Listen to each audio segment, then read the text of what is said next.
Buenas tardes. Vamos a seguir con Hechos. Así que vamos, Hechos 19.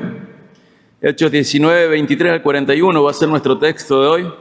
Y siempre, a modo de introducción, mientras buscamos nuestras Biblias, recordamos cómo se va desarrollando Hechos a nivel geográfico, o también acerca de algunos hitos. En Hechos 13 y 14 tenemos el primer viaje misionero de Pablo, dura más o menos 2 años. Hechos 15 nos da lugar al segundo viaje misionero, y Hechos 18 nos da lugar al tercer viaje misionero. Han pasado más de 20 años, ¿no? Y en Hechos 19 vemos cómo Pablo, luego de visitar iglesias de otras regiones, regresa a Éfeso, y vamos a seguir viendo la obra de Dios en Éfeso. Hoy vamos a leer una porción extensa y lo vamos a dividir en porciones teniendo en cuenta que corresponden al mismo evento, ¿verdad? Y vamos a ver que la proclamación del Evangelio en esta ciudad, en Éfeso, es tan eficaz que desestabiliza el sistema económico, cultural y religioso de la ciudad y muestra que el reino de Dios avanza trastornando los valores del mundo. En esta ciudad estaba el templo de Diana, o Artemisa, que fue una de las 7 maravillas del mundo antiguo, y su papel como centro religioso y económico regional era muy importante en el Imperio Romano. Y podemos afirmar, luego de leer esto, que el Evangelio, cuando es anunciado con fidelidad, cuando Dios lo utiliza, confronta a los ídolos, también desata oposición, y aún en medio del caos, Dios reina con soberanía para proteger y hacer avanzar su propósito. En el texto de hoy vamos a destacar 3 puntos principales. En los versículos 23 al 27, el Evangelio confronta al mundo. 28 al 34, el mundo responde al Evangelio con confusión y resistencia. Y los últimos versículos del 35 al 41, ver cómo el Evangelio avanza porque Dios gobierna incluso cuando todo parece fuera de control. Quiero insistir con esto. El Evangelio, anunciado con fidelidad, confronta a los ídolos, desata oposición, y aún en medio de todo esto, Dios reina con soberanía, protege a su pueblo y hace avanzar su propósito. Vamos al primer punto. El Evangelio confronta los valores del mundo. Vamos a ver cómo el Evangelio altera al mundo. Vamos a leer del 19, 23 al 27. Este primer punto, el Evangelio confronta los valores del mundo. Leo del 23 al 27. Por aquel tiempo se produjo un alboroto no pequeño por motivo del camino. No éramos nosotros, ¿eh?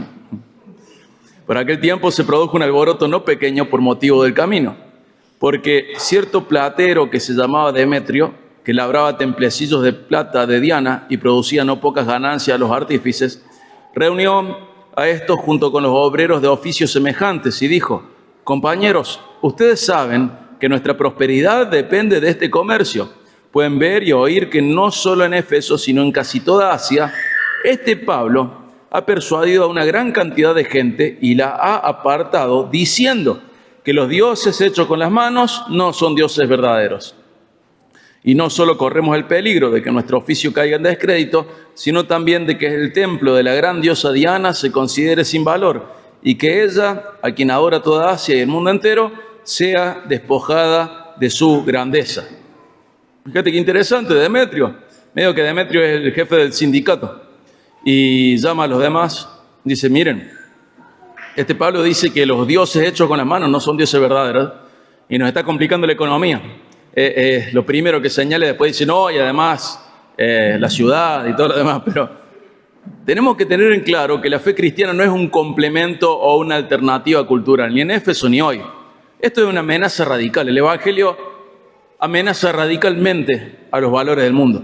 Y este episodio deja en claro cómo la fe cristiana fue recibida como una religión que no es inofensiva o privada. Fue percibida como una amenaza pública, real, transformadora. Era el verdadero evangelio despertando verdaderas nociones de lo que es el evangelio y verdaderas reacciones. Pablo, al predicar que los dioses hechos con las manos no son verdaderos dioses, no solo ataca la superstición, sino que también termina atacando la base económica y social de la ciudad. Diana o Artemisa no era solo una deidad, era el orgullo étnico, era una cuestión cultural, era la que sostenía la economía artesanal, el símbolo de la estabilidad cívica y espiritual. Y Demetrio, que fue muy hábil, este sindicalista muy hábil, apela al bolsillo, obvio, versículo 25. Y luego el prestigio del gremio, el 27. Y finalmente, el 27, el final, al honor de la diosa. Pero su verdadera motivación, ¿cuál era? La pérdida económica. Si Demetrio no hubiera sentido amenazado su bolsillo, esto no hubiera pasado. Pero Demetrio no está simplemente molesto por una cuestión religiosa, está preocupado por las consecuencias económicas que trae la verdad. Quiero que recuerdes esto, andar en la verdad trae consecuencias económicas. Trae consecuencias económicas. La ciudad entera se sostenía por el culto a Artemisa. Había turismo religioso, estaba el templo, estaban los artesanos. Y Pablo no predicaba una espiritualidad sentimental. Pablo no decía, bueno, sí, ama al Señor y deja... No. Él proclamaba el Evangelio de manera genuina y eso estaba afectando a la economía religiosa, a la economía regional. ¿Por qué? Porque la confrontación del Evangelio tenía aspectos en los cuales batallaba contra la idolatría. El Evangelio confronta la idolatría. Entonces, la economía regional se veía amenazada. Tenemos que saber siempre que el Evangelio no es una reforma suave al sistema, sino que realmente es una revolución. Es, vamos a decirlo de otra manera, como una bomba de realidad. El Evangelio descansa en la verdad de Dios, y Dios es verdadero. Y cuando el Evangelio ingresa, todo lo demás tiene que corregirse o desaparecer. Donde Cristo reina, los ídolos tienen que caer. Cristo nunca se limita a coexistir con la idolatría. La confronta, la debilita, exige su rendición y la destruye. Y por supuesto para nosotros es obvio, bueno, sí, Diana, Artemisa, pero pensá en tu corazón mientras tanto. Cristo nunca está satisfecho con coexistir con la idolatría. De esa idolatría quiere debilitarla, la va a confrontar, la va a debilitar, quiere exigir la rendición de esa idolatría y finalmente la va a destruir. Y este es un evento, esto que estamos viendo acá en Éfeso, es un evento que muestra que el cristianismo no es una religión más, sino que el cristianismo involucra una verdad absoluta. Como dijo Hechos 17:7, Jesús es el único Rey verdadero. Tenemos que comprender que el Evangelio integra esta verdad. John Stott comentó la confrontación entre el Evangelio y la idolatría no es accidental. Donde hay verdadera fe en Cristo, habrá inevitable conflicto con el mundo. Hermanos, siempre habrá implicaciones al predicar el Evangelio. Donde el Evangelio es fielmente predicado, ¿qué va a hacer? Va a hacer temblar todo lo demás, todo lo falso. Si la economía está basada en el ego, si la economía está basada en la religión sin verdad, si la economía está basada en la cultura centrada en el hombre, el Evangelio va a confrontar eso y lo va a tirar abajo. ¿Por qué? Porque no hay lugar neutral. O Dios reina o reinan los ídolos. O reinan tus ídolos, o los de Éfeso, o reina Cristo. Pero el Evangelio nunca es un llamado a la coexistencia de monarquías. El Evangelio incluye la verdad que Jesucristo es Rey y que exige que todo lo demás se rinda a Él. ¿Por qué? Porque Cristo no vino a ser añadido a una especie de vitrina religiosa, sino que vino a vaciar esa vitrina religiosa y a darse a conocer y darnos al Padre, mostrarnos al Padre, proclamando que Él es la verdad, el camino. Él es todo. Él es todo. Es el camino, es la verdad y es la vida. Y la predicación de Pablo afirmaba que hay un solo Dios verdadero y todo lo que no sea ese Dios verdadero es falso. Y eso produjo una revolución. Nosotros no adoramos a Diana, no adoramos a Artemisa, pero deberíamos sentir que nuestros ídolos son amenazados por Cristo y tomar decisiones al respecto. La iglesia siempre debe evaluar también si su predicación está lo suficientemente centrada en Cristo como para incomodar al mundo, dejando en claro que no hay opciones neutrales ni hay lugar para la relatividad. Cristo es Rey.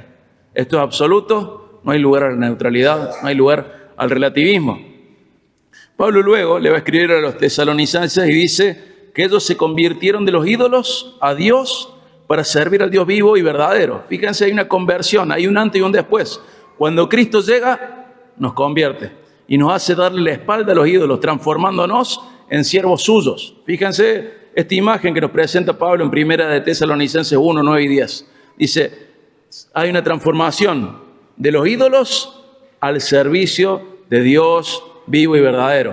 O sea, nosotros estamos inclinados a los ídolos y más que quedar inclinados a Dios, nos presentamos en servicio a Él, el único Dios vivo y verdadero. Y a la hora de aplicar este pasaje, ¿en qué podemos pensar? Bueno, le doy forma de preguntas a la aplicación. ¿Hemos reducido el Evangelio a un mensaje cómodo, que no exige nada ni transforma nada? Muchas veces se queda en eso. Se presenta el Evangelio como una posibilidad entre muchas. Se presenta el Evangelio como una alternativa entre muchas. Y no se demuestra que el Evangelio es una verdad absoluta. Otra pregunta es, ¿qué artemisas modernas dominan nuestra cultura y o tu corazón? El culto al cuerpo, el entrenamiento, el dinero, la autoimagen, el éxito. ¿Cuáles son los ídolos que deberían temblar en tu corazón al ser confrontados por Cristo? Otra pregunta, ¿cómo reaccionamos cuando el Evangelio amenaza a nuestros ídolos? Cuidado, que sean ídolos sutiles o sean ídolos socialmente tolerados o aprobados, no los hace menos peligrosos, sino todo lo contrario, muy peligrosos. Cuando nuestros ídolos son socialmente aceptados o son sutiles, no es que son menos peligrosos, son más peligrosos, porque aprendemos a tolerarlos, aprendemos a que el Evangelio no impacte esas áreas de nuestra vida y nos equivocamos en esto. Eso no es la verdad de Cristo, eso no es el caminar cristiano, eso es querer hacer coexistir dos cosas que son incompatibles. Por otro lado, ¿estamos dispuestos a ser como Pablo, sabiendo que predicar la verdad puede generar resistencia y pérdida de privilegios? Estamos acostumbrados a predicar la verdad siempre y cuando no genere resistencia y siempre y cuando no perdamos privilegios. Esto afecta a nuestros lugares de estudio, nuestros lugares de trabajo, nuestras amistades y lamentablemente sentimos que hicimos bien y calmamos nuestra conciencia diciendo, bueno, dije, Cristo es Rey. Pero no fue dicho de tal manera que el otro lo entienda, por lo tanto es una comunicación ineficaz. Es una mentira. Tenemos que dar a conocer la verdad de Dios. Si realmente creemos que nuestro Dios es el Dios verdadero, que Jesucristo es Señor, es su Hijo y es Dios encarnado, tenemos que darle a conocer al mundo la verdad de Dios y entender que en esto no hay lugar ni para la neutralidad, ni para alternativas, ni para el relativismo. Esto es una verdad absoluta. Cristo reina, es Dios. Entonces tenemos que comprender la importancia de predicar correctamente, porque cuando predicamos correctamente pasa esto. ¿Estamos dispuestos a que nos pase lo mismo? Vamos al punto 2, ver cómo el mundo responde con ira y confusión. Vamos a leer los versículos 28 al 34.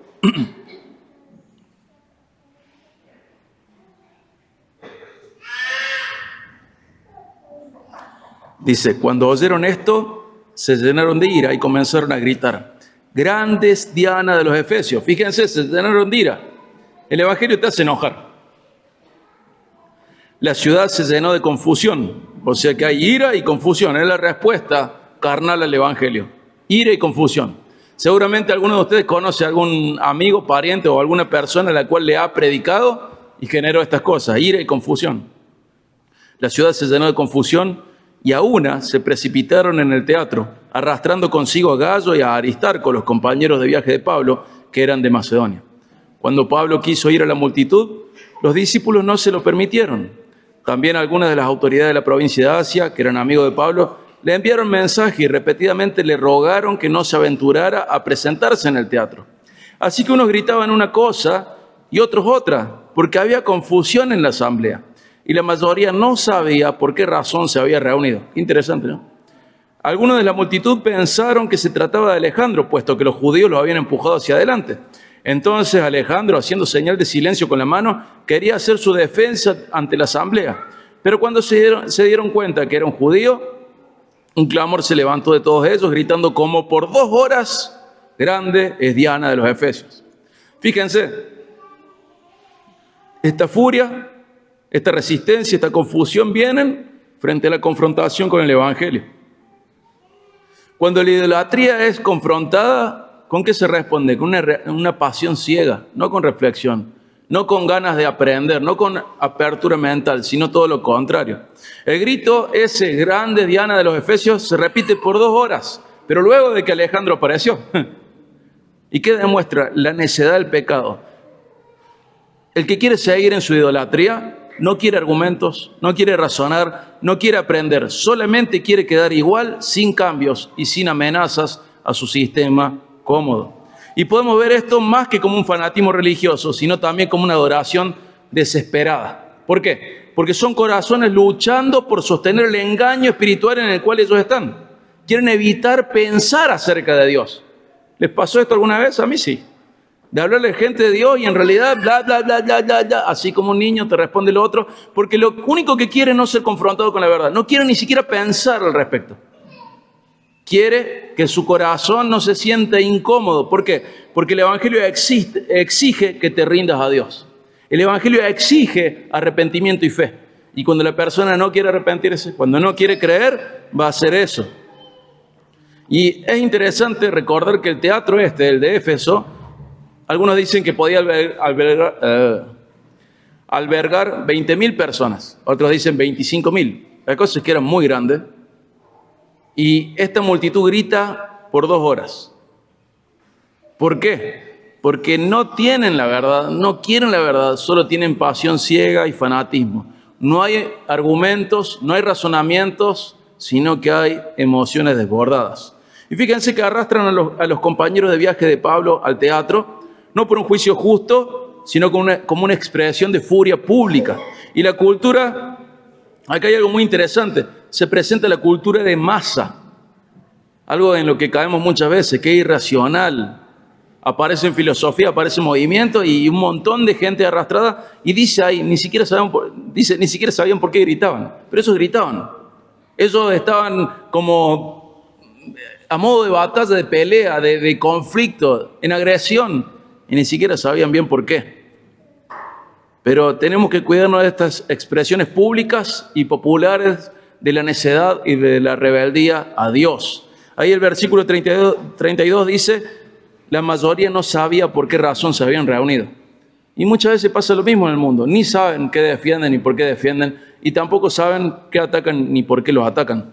Y pasa el día de hoy. Surgen ideologías, surgen movimientos, surgen pasiones, no se analizan. Y el que grita más fuerte parece tener la razón o mayor apoyo popular. Pero como cristianos nunca debemos dejarnos arrastrar por la histeria popular. Tenemos que discernir entre aquello que es ruido y aquello que es la verdad eterna. ¿Se acuerdan? Lo mencionamos mucho, Romanos 12:2. Pero ahí el Espíritu Santo a través de Pablo nos dice, no se amolden al mundo, no se conformen al mundo, no se adapten al mundo, transfórmense mediante la renovación de su mente. Muchos dijeron que el corazón humano es una fábrica perpetua de ídolos. Y por eso tenés que tener cuidado.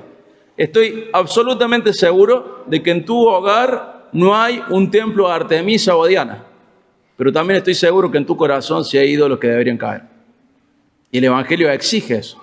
Cristo exige eso. El pecado no solo se esconde, sino que también grita y también a veces se apoya en lo popular. Si todos lo hacen.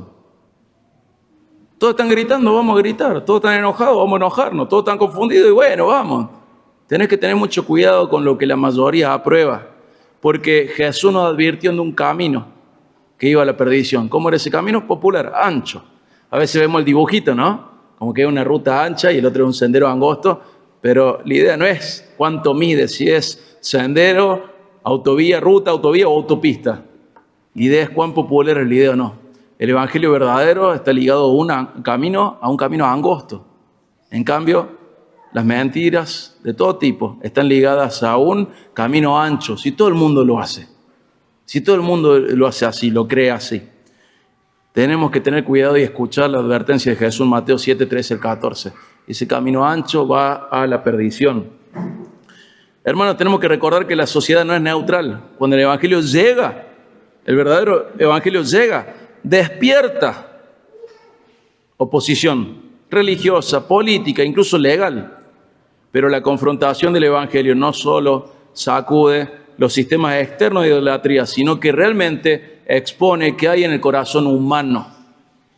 Que hay en el corazón humano una profunda resistencia contra la verdad. Y quiero decirte otra cosa, lo he dicho muchas veces. Nos indigna que nos impongan la voluntad. Desde el huerto del Edén hasta hoy nos indigna que alguien nos imponga la voluntad. Dios le dijo a ellos, no coman de este fruto, pueden comer de todo menos de ese. ¿Y cuál quisieron ellos? Ese. ¿Por qué ese? Porque la voluntad de Dios se había impuesto sobre ellos, diciéndoles que ese no. Y al día de hoy a vos y a mí nos pasa lo mismo. Cuando Dios dice que no, nosotros queremos que sí. Cuando Dios dice que sí, nosotros queremos que no. Porque en el fondo, en el corazón humano está el problema de que no queremos que alguien nos imponga la voluntad. Entonces lo que hacemos es fabricar dioses que están de acuerdo con nosotros. Fabricamos ídolos que nos dicen que tenemos razón. Fabricamos ídolos que nos dicen que lo que estamos haciendo está bien. Pero Dios en el Evangelio viene a imponerse. Cristo es Rey y exige la renuncia de cualquier otra monarquía, exige la destitución de los otros tronos, exige que tu rebeldía se deponga, exige rendición absoluta. Cristo no viene a hacer un parche a tu vida, no viene a hacer una calcomanía en tu vida, no viene a hacer un arreglo, viene a reinar. Y si Él te dice que algo no está bien, no hay nada para discutir. Y si Él te dice que algo está mal, tampoco no hay nada para discutir. Y cuando Él dice que algo es correcto, tampoco hay nada para discutir. ¿Y qué vemos? Que muchas veces frente a Cristo proclamado, la respuesta natural es el caos, la confusión, la ira. ¿Por qué? Y en parte porque a nuestra carne le nace eso y en parte porque el diablo busca eso también. El Espíritu Santo nos dice que los rebeldes cambiaron la verdad de Dios por la mentira. Romanos 1, 22 al 25. Y que incluso dentro de la iglesia y aparentando sujeción a Dios, habrá falsos creyentes, personas que se distinguen por ser amadores de sí mismos. 2 Timoteo 3, 1 al 5. Y tenemos que recordar que nuestro primer mártir, Esteban, lo apedrearon personas muy religiosas, tapándose los oídos, como dice Hechos 7:57, para no escucharlo. A veces pensamos, bueno, esto le pasaba a los efesios, les pasaba lejos en el tiempo, lejos en la geografía, pero esta batalla está en cada iglesia y está en cada corazón. Alejandro aparece, quiere hablar, levanta la mano, intenta razonar, pero al descubrir que es judío, lo silencian con gritos, ininterrumpidos por 2 horas. Y quizás frente a alguna prédica tu corazón puede estar bla, bla, bla, bla, no quiero oír esto, quiero hacer otra cosa, quiero pensar otra cosa. Qué gana de agarrar el teléfono, qué gana de dejar pensar en lo que me están diciendo. No quiero pensar más en lo que me están diciendo. Quiero hacer cualquier cosa menos prestar atención a la palabra. Esta batalla continúa todo el tiempo. En Éfeso se acabó a las 2 horas. Pero en nuestros corazones permanece hasta el día de hoy. Una batalla en la cual nosotros decidimos si escuchar o si hacer ruido para no escuchar. ¿Y cuál es el problema acá? Que el Evangelio amenazó los ídolos. Entonces el mundo respondió con ira, con confusión, con odio, con violencia. Y tenemos que saber que cuando eso pasa en nuestra cultura, no es una cuestión cultural, emocional. Es más profundo todavía. Es una cuestión espiritual. Y ver que el diablo busca el caos, porque el desorden puede ser un obstáculo para que se escuche la verdad. Incluso te acordás en 1 Corintios 14, el Espíritu Santo a través de Pablo dice que la reunión no sea un caos, porque termina siendo un tropiezo para el incrédulo. Siempre el caos y el desorden pueden ser un obstáculo para la verdad. Ahora, a la hora de aplicar, algunas preguntas. ¿Estamos preparándonos como iglesia para una cultura que no escucha argumentos, sino que reacciona con ruido? ¿Somos capaces de permanecer fieles en el ruido, esperando la oportunidad de presentar la verdad? ¿Estamos dispuestos a seguir predicando, aunque el mundo responda con gritos en vez de arrepentimiento? ¿Nos capacitamos para pensar críticamente, resistiendo la presión emocional del grupo? A veces hay cristianos, sobre todo en la juventud y en la adolescencia, que porque todo el mundo está haciendo algo, se dejan arrastrar. Y tenemos que preparar a nuestros hijos para que tengan un pensamiento crítico y puedan pararse con la verdad de Dios, honrando a su Rey, viviendo para Él.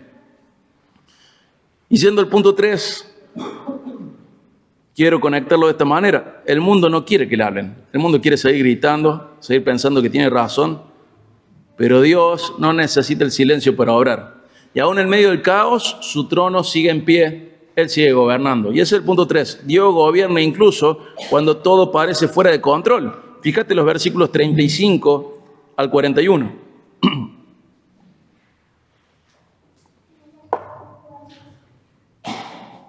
Acá aparece un funcionario público. Acá es llamado secretario y en alguna de sus traducciones puede ser asiarca, funcionario, varios nombres. Dice del 35 al 41. Entonces, el secretario, después de calmar a la multitud, dijo: ciudadanos de Éfeso, ¿hay acaso algún hombre que no sepa que la ciudad de los Efesios es guardiana del templo de la gran Diana y de la imagen que descendió del cielo? Puesto que estos hechos son innegables, deben guardar calma y no hacer nada precipitadamente. Porque han traído a estos hombres que ni roban templos ni blasfeman a nuestra diosa. Así pues, si Demetrio y los artífices que están con él tienen queja contra alguien, los tribunales están abiertos y los procónsules dispuestos. Presenten sus acusaciones unos contra otros. Pero si demandan algo más que esto, se decidirá en asamblea legítima, porque ciertamente corremos peligro de ser acusados de crear problemas en relación con lo acontecido hoy, ya que no existe causa justificada para esto, y por ello no podremos explicar este alboroto. Y habiendo dicho esto, decidió la asamblea. A nivel cultural lo que pasa, lo que menciona este asiarca, que todo este lío podía producir que Éfeso tuviera menos reputación frente al Imperio Romano. Entonces él, para cuidar la reputación, dice: hermano, ya está, dejémoslo acá. Demetrio no procedió de manera correcta, no fue la ley para querer solucionar esto. No seamos sediciosos, no seamos incivilizados. Él obra de esta manera y habla de esta manera porque estaba cuidando su reputación y la de Éfeso. Pero nosotros abramos los ojos espirituales y veamos que acá estamos viendo a Dios obrando en el medio del caos. A través de la providencia divina, la iglesia es protegida y también es edificada. Recordad que esta persona que no es creyente termina cuidando la iglesia. Y la iglesia en Éfeso se transforma en una de las ciudades más importantes del cristianismo primitivo debido a la vitalidad de su iglesia. Pablo ni siquiera lo dejaron salir, ¿vieron? Ni sus amigos ni los otros funcionarios le dijeron: no, Pablo, no salgas. No podés tranquilizar a esta multitud. Y Dios lo hace a través de un funcionario civil. Tenemos que recordar que Dios no siempre interviene como nosotros esperamos, pero su soberanía siempre está vigente. Spurgeon dijo: Dios está tan en control cuando todo parece caos como cuando reina la calma. Yo sé que muchas veces nos encontramos en situaciones de caos en el mundo. Y si estás mucho tiempo en las redes, lo más posible es que tu medidor de caos aumente. Dios sigue reinando. Dios sigue reinando. Es una ilusión creer que Dios no reina. Una ilusión en el mal sentido, ¿no? Un espejismo. Es una fantasía. Dios sigue reinando. Dios sigue reinando. Y hay gente que leyendo tanto las redes, las noticias, piensan que estamos peor que nunca. En realidad no estamos peor que nunca. Este es uno de los mejores momentos de la historia de la humanidad para vivir. Siempre ha estado peor, casi siempre. Casi siempre.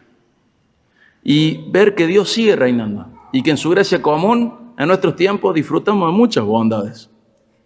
Y en esta situación vemos cómo la misión de Dios, el propósito de Dios, la voluntad de Dios no depende del control humano.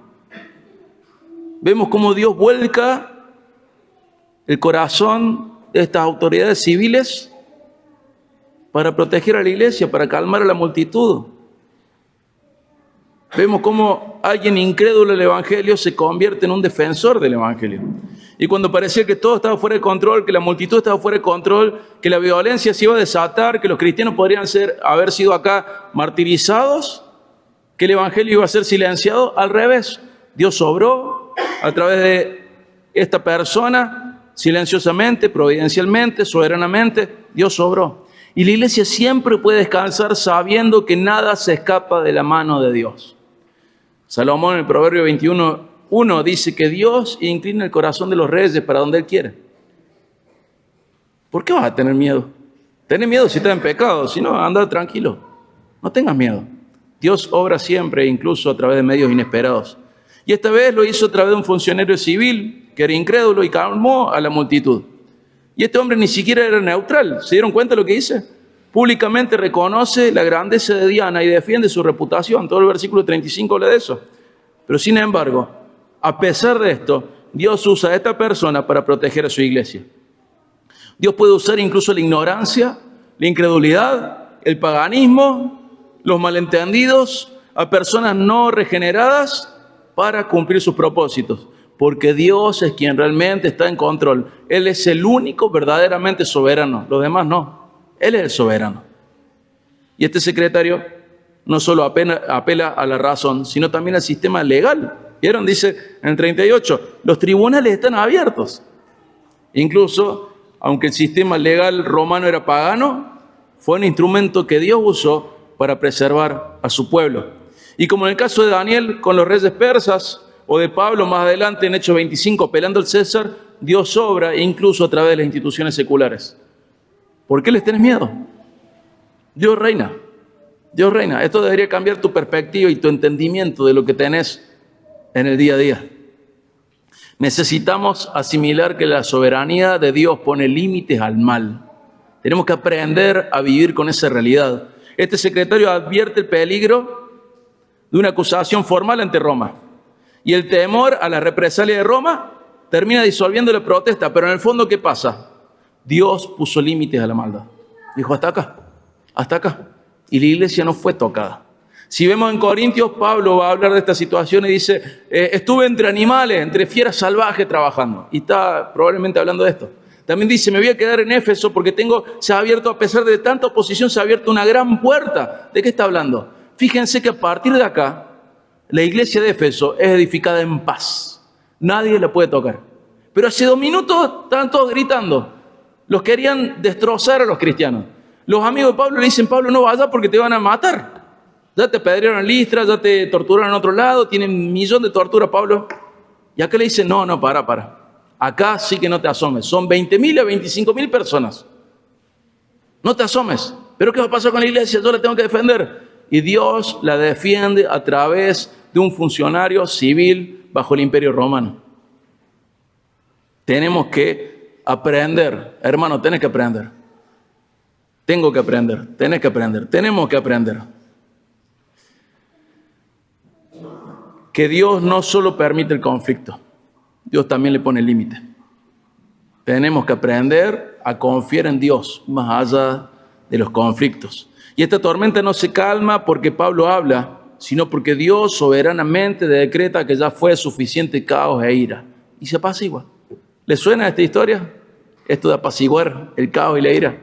Jesús también lo hizo con la naturaleza. ¿Se acuerdan? Calla, ya está. Pero a veces vemos las tormentas y nos asustamos, ¿no? Me van a echar del trabajo.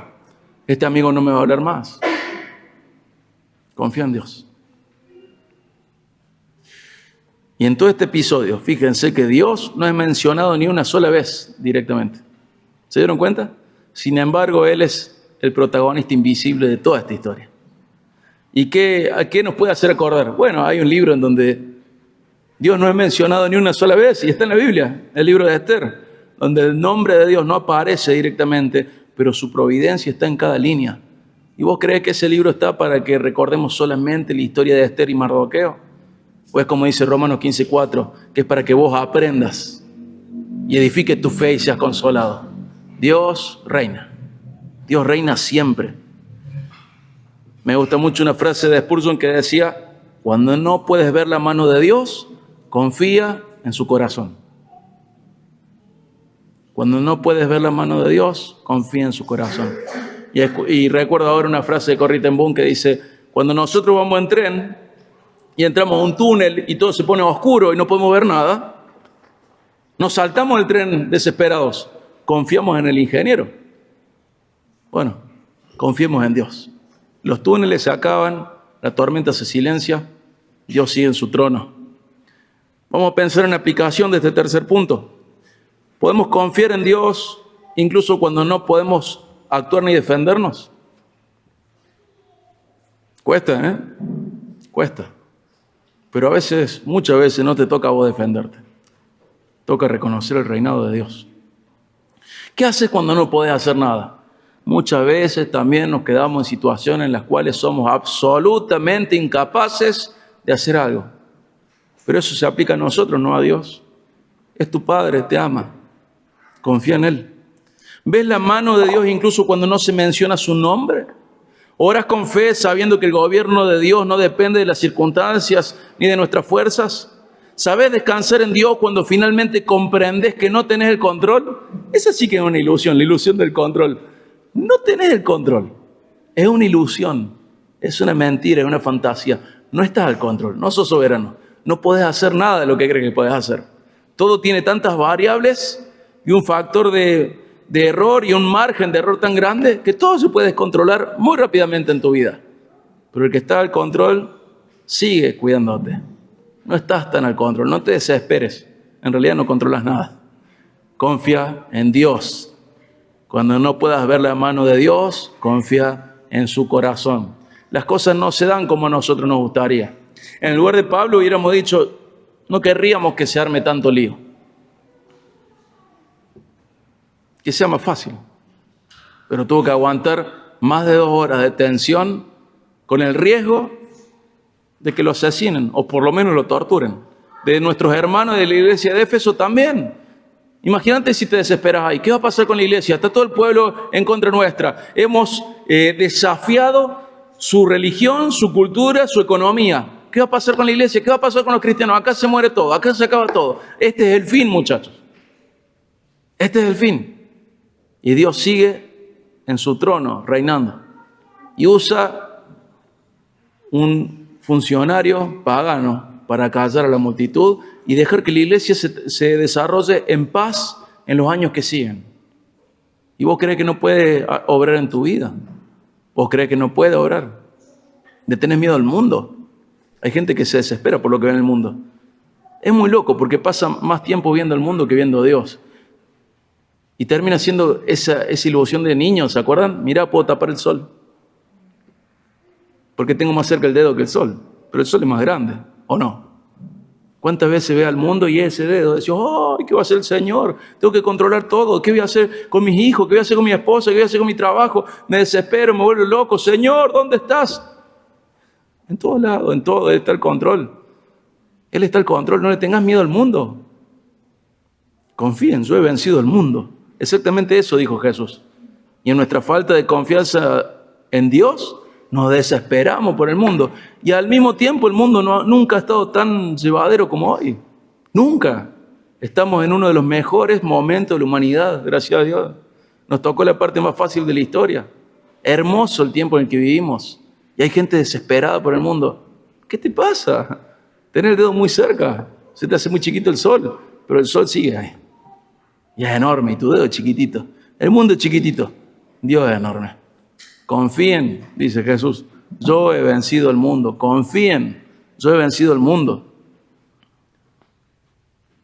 Conclusión. Bueno, repasemos los 3 puntos principales de la prédica. El Evangelio confronta el mundo y el mundo responde con confusión y resistencia. Pero el Evangelio avanza porque Dios gobierna incluso cuando todo parece fuera de control. Y vemos que cuando el Evangelio es predicado con fidelidad, el mundo es alterado, es trastornado. ¿Por qué? Porque el Evangelio es realmente, radicalmente transformador. Y en Éfeso se expone la falsedad de los ídolos, se tocan intereses económicos, se provoca la oposición pública. Y sin embargo, la iglesia no fue detenida, sino que fue protegida por la mano soberana de Dios. Me pregunto, ¿qué impacto le haríamos al mundo si nosotros nos tomáramos las cosas en serio? No hacia la vida monástica y aislarnos del mundo, sino para meternos en el mundo, esperar la tormenta y ver a Dios reinando en medio de la tormenta. Tenemos que aprender a ver las cosas como Dios las ve. Pablo no necesitó ni siquiera alzar la voz ni organizar una defensa legal. Dios mismo obró usando incluso las autoridades paganas para preservar la obra de Dios, su propia obra. Y esta historia no es un relato antiguo para que digamos, mira, así como San Martín cruzó los Andes, lo tenemos a Pablo acá en Éfeso. No, tenés que comprender que acá hay enseñanzas espirituales para que vos apliques hoy, ahora, acá. Nos muestra el poder del Evangelio y nos muestra el reinado de Dios. Y esto sigue vigente en cada generación. Hoy también vivimos en una cultura llena de ídolos. Dinero, éxito, imagen, placer. Pero cuando Cristo es proclamado como el único Señor, esos ídolos tiemblan. Y las personas que hacen se ofenden y se enojan. Pero aunque el mundo se agite, Dios sigue reinando y nada puede detener el avance de su reino. El Evangelio no se acomoda a la cultura, sino que la confronta. La confronta. Y ese evangelio trastorna al mundo, pero primero también transforma nuestros corazones. Todos nosotros hemos adorado ídolos. Todos nosotros hemos buscado seguridad en donde no la hay. Pero Dios en su gracia envió a Jesucristo, su Hijo, para salvarnos. Y tenemos que rendirnos a Él. No tenemos que tener escondidos ídolos. Tenemos que derribarlos. Ya está, se acabó. Los derribemos. Nuestro Señor fue rechazado, fue perseguido, fue entregado, pero también fue exaltado por el Padre como Señor sobre todo. Y al principio, de hecho, mencionaba mucho esto por las predicaciones de Pedro y de Pablo, pero quiero recordarte, en ningún momento de la historia hubo tanta oscuridad como el día en que Jesucristo fue asesinado. Y Dios lo transformó para bien, porque Él reina. Hoy estamos en un momento mucho más claro. Y Dios sigue reinando. Confía en Dios. Confía en Dios. Y Jesús en su vida venció el mundo, venció el pecado y en su resurrección venció la muerte. Y Él es Señor sobre todo, a quien todo trono y potestad se va a someter. Y si creemos en Él, nos vamos de los ídolos para servir al Dios vivo y verdadero. Y tenemos esperanza, tenemos perdón y tenemos una vida que no puede ser destruida. Iglesia, no le tengamos miedo al mundo. No le tengas miedo al mundo. ¿Por qué le tenés miedo al mundo? No le tengas miedo al mundo. No huyas. No tengas miedo al grito de enojo y confusión del mundo. No le tengas miedo a la oscuridad. El Evangelio trastorna y les ofende porque transforma. Y aunque el mundo tiemble, nuestro Dios reina. No tengas miedo. No tengas miedo. ¿Pero qué tenemos que hacer? ¿Qué sí tenemos que tener? Bueno, tenemos que tener fidelidad. En vez de aislarnos del mundo, predicarles. Porque tenemos que buscar su transformación. En vez de tener conductas de aislamiento, tener conductas de involucramiento. Meternos y predicar ahí fielmente a Cristo. Predicar con valentía y confiar que incluso en el medio del caos, el Señor edifica su iglesia y las puertas del Hades no pueden prevalecer contra ella. Hace eso, no te aísles, no le tengas miedo, métete. El Evangelio que trastorna el mundo, recordá, primero transforma tu corazón. Y lo vas a seguir haciendo, tanto en el mundo como en tu corazón. Pero en el mundo lo vas a seguir haciendo, hasta que finalmente toda rodilla se doble y toda lengua confiese que Jesús es el Señor. Vos lo cantas, vos lo decís, pero a veces no lo crees. Por eso huís del ruido. Métete. Jesús es el Señor. Y en el medio del ruido vos tenés que proclamarlo. Jesús es el Señor. Amén. Vamos a orar para finalizar. Padre, agradecemos, Señor, que este evangelio que altera el mundo, también es el que transforma los corazones, Señor. Te damos gracias porque podemos ver en este registro histórico cómo vos obraste a pesar de que todo parecía perdido. Te damos gracias porque aún en medio del caos, de la confusión, vos seguís reinando. Aunque el diablo lo utilice, vos estás al control. Te damos gracias, Padre, porque podemos comprender las implicancias que tiene predicar el Evangelio de verdad. Levanta oposición, sí, pero también transforma corazones. Ayúdanos a tener la mente clara. Ayúdanos a no creer que el mundo es más grande que vos. Ayúdanos a no creer que cualquier sistema ideológico es más grande que vos y por eso tenemos que huir. Ayúdanos a comprender la verdad, Señor. Darte a conocer en el medio de la oscuridad, porque así tiene que alumbrar la luz de Cristo en nosotros. Ayúdanos, Padre, a tener la mente clara, una mente espiritual, comprender realmente cómo son las cosas. Ayúdanos a disfrutar y aprovechar el periodo histórico en el que estamos. Nunca fue más fácil, nunca fue más llevadero estar vivo, Señor. Ayúdanos a no ser necios y descubrir esto. Ayúdanos a ser agradecidos por el tiempo en el que vivimos, por los enemigos que nos tocan. Gracias, Padre, porque no fue el Imperio Romano. Gracias, Padre, porque no fue el sistema feudal. Gracias, Padre, por tantas razones por las cuales podemos agradecer que nos hayas puesto en esta generación a vivir. Ayúdanos a ver con claridad, Padre, y dejar de tener miedo a los molinos de viento, a los fantasmas, y ver que vos reinás sobre todo. Gracias, Padre. Ayúdanos a ser valientes, ayúdanos a ser sabios, ayúdanos a ser espirituales. Gracias por Jesús, quien venció al mundo. Gracias por él, Padre. En su nombre, amén.